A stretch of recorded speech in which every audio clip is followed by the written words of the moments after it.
Hey everybody, welcome to WCAX, it's our live desk streaming show. Our Sophia Thomas joins us today, and Sophia, we have done quite a bit of boating stories on Lake Champlain, from electric boats to antique boat shows.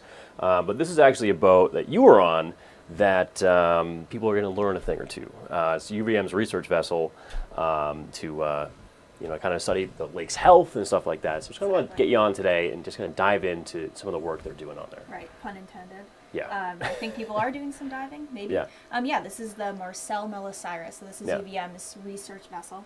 It came in last summer in late July, and it is specifically for UVM students to go out there with their classes and, grab some samples of water, even from like the deepest parts of the lake, and then they can study some of that in the onboard lab. They actually have like rows of microscopes and everything there. So a lot of UVM students going out, but then we also see like some K through 12 students as well as like charter groups. So it's kind of a community resource. Yeah, that's the thing. I know that I think all morning this morning, we had written stuff in saying it's a classroom on the lake, and it seemed like it really is. I think when I at first did this, you had mentioned the turbidity levels, if I'm saying that right. Yeah. Kind of, it also ties in directly with some of the recent flooding. Kind of just gonna dive into that a little bit as far as what that work looks like, again, in light of some flooding the last couple weeks. Right. Yeah. So I went out with a group of a whole bunch of local journalists, and we went out there with some of the researchers and one of these UVM students who I ended up interviewing. And basically they were showing us one aspect of many of the different types of research they do out there, which was lowering this meter into the water that can actually analyze the turbidity, which is like the cloudiness of the water. And that's a good indicator of just how much debris flowed in. That's like the finest materials, dirt and all that, that's kind of, passed through all those streams and rivers that led into the lake. And so that's why we were seeing those giant yellowish plumes. That's just this grime. And so they're actually able to measure the turbidity right there, and they were, they have like different points around the lake that kind of measure that too. So we got a glimpse of that. It's nice to have some science behind the lake, especially when it looks like iced coffee or whatever else is the super murkiness. And I guess my last point here is, moving forward, this is a resource that the school has, and again with flooding kind of coming back and back again, is that something that they're going to continue to use as that crops up? Yeah, definitely. I think it's a great resource to be able to go out to some of those points around the lake where they actually have those indicators that are just constantly getting those levels for turbidity and other data. But then also, for UVM students, as different, generations come through and they are studying the lake and actually, coming back from the summer and learning about, oh, this flooding happened, it is such a engaging way to really understand what's going on in the state they're learning. And it's just, everyone told me it's different learning out on the water. You get that hands-on experience. I was a little a shade of envy there, I guess. Because at UVM they get to have class out in the boat, learn some really, really interesting things out in the water. Thanks a lot, Quinnipiac. Where's your boat? But yeah, very cool stuff. We didn't get that in DC. Right. But anyway, Sophia, thanks for stopping by. I'll pull this up in just a second here so people can see the story from this morning. But thanks for stopping by and shedding some light on some stuff. Right. All right, let me flip this over. No, that's the wrong one. It's been 1 year since the Marcel Melisira docked on Lake Champlain. Since then, students say lessons about the lake have taken on a new meaning. Anna Hoppy lowers a turbidity meter into the murky Lake Champlain water. She's out on UVM's research vessel Marcel Melisira, analyzing debris levels after recent flooding.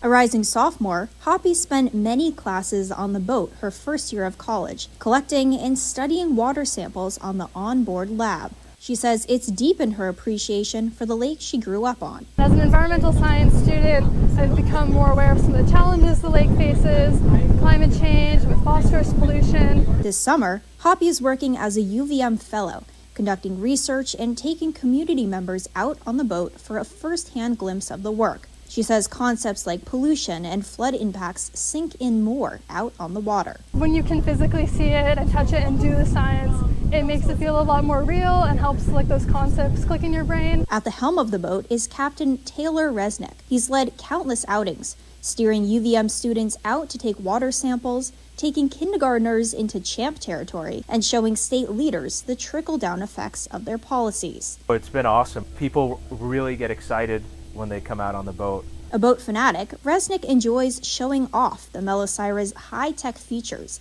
like its hybrid electric system, echo-sounding equipment to map out underwater species, and core for taking samples from the bottom of the lake.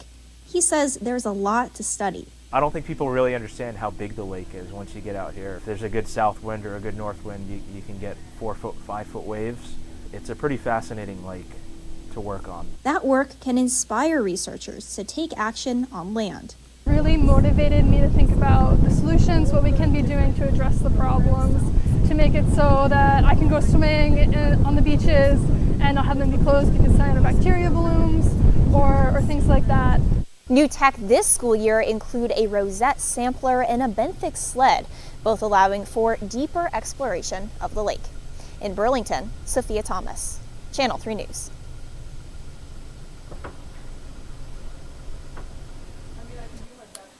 Again, that was our Sophia Thomas, again, talking about UVM's Research Festival and some of the work they're doing on that to kind of study the lake's health. Again, this is something that a lot of people have been doing in the aftermath of a lot of that flooding.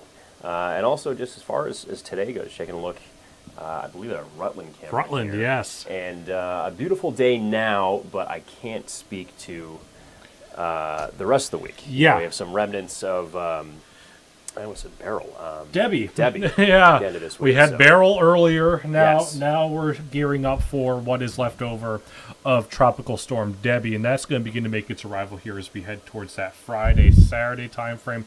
The good news is, as we saw from Rutland and basically everywhere else across the area, is we are dealing with some lovely weather out there today. As a matter of fact, really nothing but blue skies and sunshine. We'll take a live look at satellite radar right now. Still maybe a few leftover clouds, a spot shower or two across far southern portions of Vermont. Really right along that Massachusetts state line. Places like Windham counties, right on the New Hampshire border, maybe still contending with a few leftover light rain showers. Those will gradually make their departure here as we head through the rest of the morning hours. And then after that, we're really going to be talking about a whole lot of blue skies and sunshine. Speaking of that sunshine, Burlington, Middlebury, Linden, all showing a good amount of sunshine out there. A few puffy clouds out towards the mountains as we see from Rutland as well. We'll take you out towards the Burlington waterfront, sitting at 67 degrees, winds calm, pressure sitting at 30.05 inches and rising. So temperatures, again, a fairly cool start to our day, 50s, 60s, and select few lower 70s, but again, most of us generally in the 50s and 60s as you get ready to step out the door. We're going to climb back into the low and mid 70s here as we head towards this afternoon. So sunshine, really cool and refreshing temperatures here this afternoon, and those dew points going to stay nice and low as well, so humidity not a concern here as we head through the day today as well as even into the day tomorrow. Here's how the day shapes up on Futurecast. Again, plenty of blue skies, plenty of sunshine here as we head through the remainder of your day today. We roll around the clock towards your day on Thursday. Again, we start off today with plenty of blue skies, plenty of sunshine. Clouds gradually increase just a bit here as we head through tomorrow afternoon and towards tomorrow evening. The chance of a few rain showers here tomorrow evening and into tomorrow night. For the most part, these rain showers not quite associated with Beryl. The true remnants of Beryl, that would I just said Beryl, John. It's Debbie. The true remnants of Debbie will begin to make its arrival here as we head towards Friday and into the day on Saturday. Here's where Debbie is right now, just off the coast of Georgia as well as South Carolina. Winds at 45 miles per hour, barely moving. You can see movement at the north and east between 4 and 5 miles per hour, so you could walk practically faster than this thing is moving.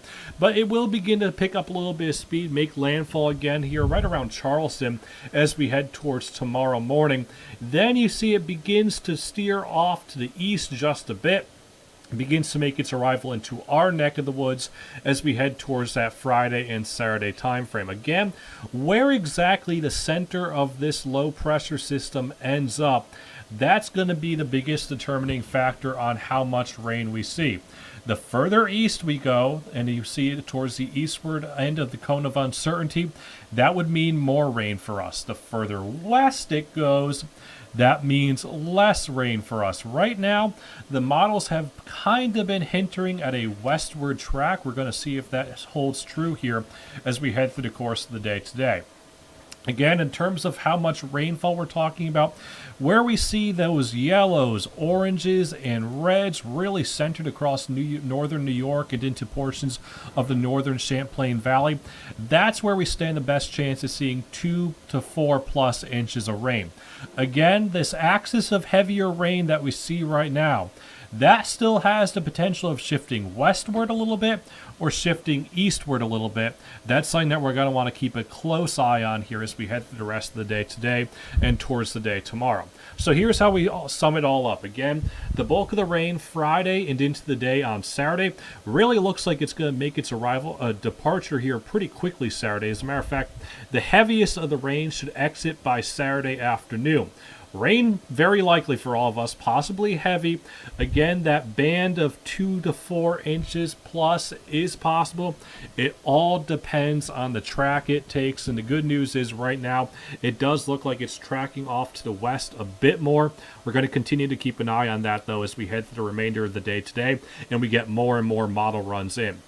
With that in mind, 2 to 4 inches, that does raise the possibility of more flash flooding. Both river flooding and flash flooding is something that we're going to be keeping an eye on here for Friday and Saturday. This does not mean that flooding is a guarantee at this point, but it does mean that now is the time to prepare, clear out any of those storm drains or culverts on your property, and make sure that the water can flow freely here as we head towards the upcoming weekend. As I mentioned, now the time to prepare, and right now we're going to be talking lovely weather out there for the day today. Daytime highs generally in the low to mid 70s, mainly sunny skies overhead. Tonight, overnight lows, they'll fall back into the 40s and 50s once again, so a clear, cool, calm night of weather ahead of us. A really good night to open up those windows again and let in some of that fresh, cool air here. And then we head into your day on Thursday again. For the most part, most of us mid to upper 70s and lower 80s here as we head towards tomorrow afternoon. Again, most of us start off the day with sunshine, gradually seeing clouds increase just a bit here as we head towards tomorrow afternoon. That kind of the lead up to the remnants of Debbie that will begin to head our way as we head towards that Friday, Saturday time frame. Looks like the heaviest of the rain will really be Friday night.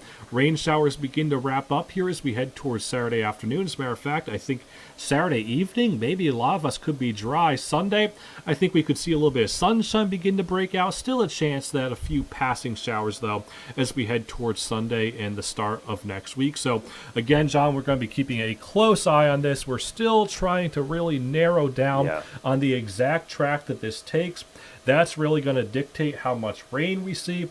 We're still kind of hoping for that westward track, maybe steer it away from us and out towards Lake Ontario a bit more, but something that we'll see a better solution on as we head through the rest of the day today. No, absolutely, Peter. A lot to keep an eye out for. And going back to your point, too, as far as just using these first few days just to prepare. I know it's some nicer days out today, and not saying you can't get outside and have some fun, but to your point, clear out those culverts, gutters, all that stuff, even minute stuff you might not think about, really make a big difference. If tomorrow, really looking delightful, and those basic storm preps you can do may help you down the line. Exactly. Even just the small stuff, it'll take a little bit, and then you can get out, walk the dog. Exactly. Have a nice rest of your day. So, thank you, Peter. And I think that does it for us here on WCA Extra. Of course, you can see Peter and I on WCAX at noon, all of our content at WCAX.com, and our evening shows as well. So, with the thing in mind, we'll let you guys go, get on with your morning, and we'll see you in a little bit. So, take care.